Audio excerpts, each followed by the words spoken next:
self-admit to it and look from the group. That's right. So you're saying you're here for validation. Well, as I said, I'm Valerie Jenks. Thank you all for sharing and thank you all for coming this evening. About the trauma of the paradoxical effect of the tranquilizer causing to run around and not sleep for an entire week. Hyperactivity is prescribed psychostimulants because it slows us down, and tranquilizers will rev us up. Those of you who are in relationships with ADHD can attest that distractibility is probably one of the biggest factors leading to conflict in relationships. Okay? As Ruth starts talking, I've asked her a question very pointedly about really caring about what she has to say, but my brain all of a sudden remembers that I forgot to get some water. Something, and then shiny object syndrome comes through, and we have every intention in the world when we started the project.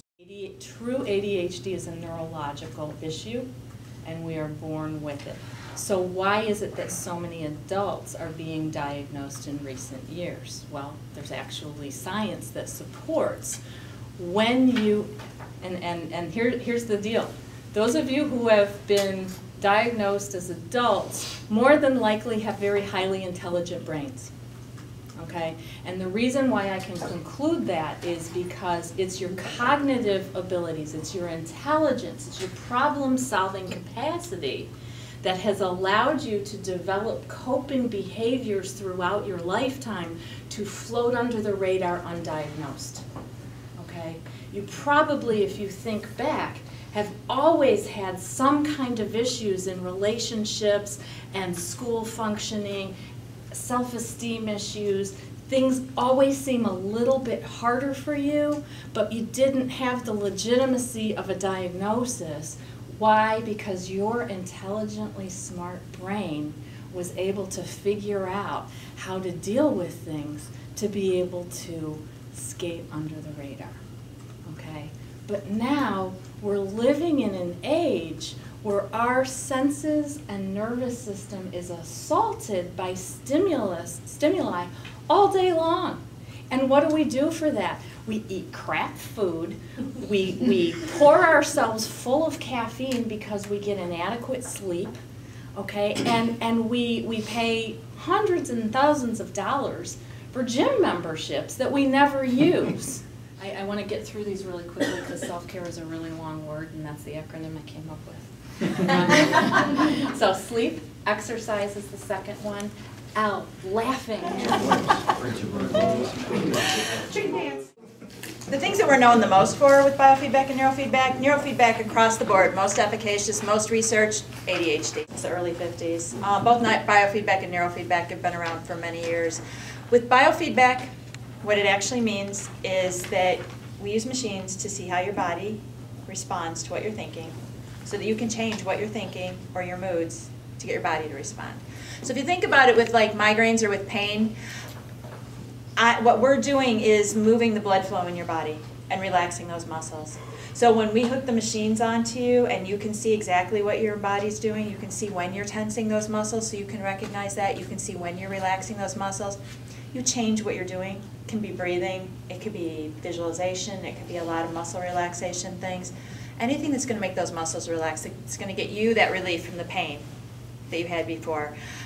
It's similar with the headaches, with the migraines. You get any kind of tension headache, you know, you get that constricted blood flow in your head and it starts to almost throb sometimes.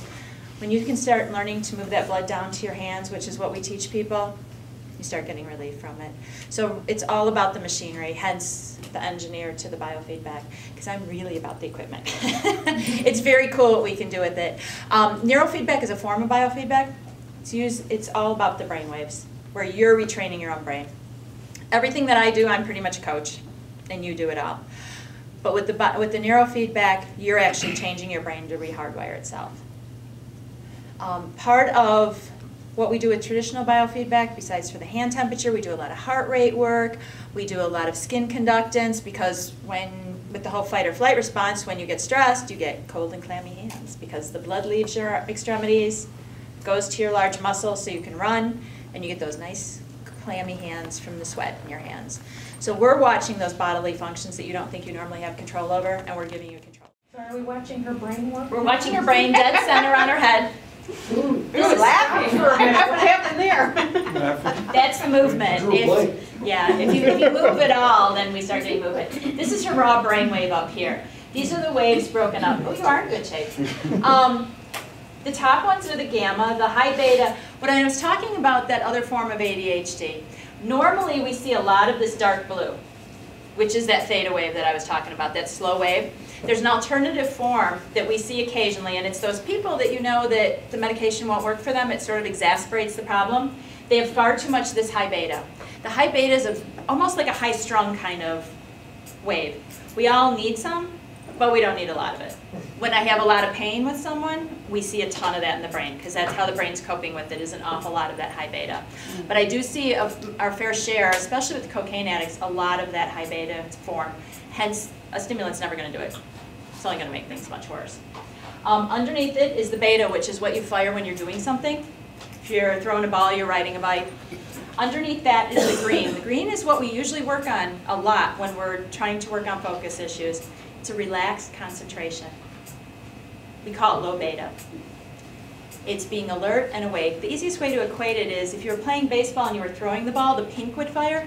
But if you're that guy on second base just waiting for something to happen, that's when you're firing the green. Think too hard, go up.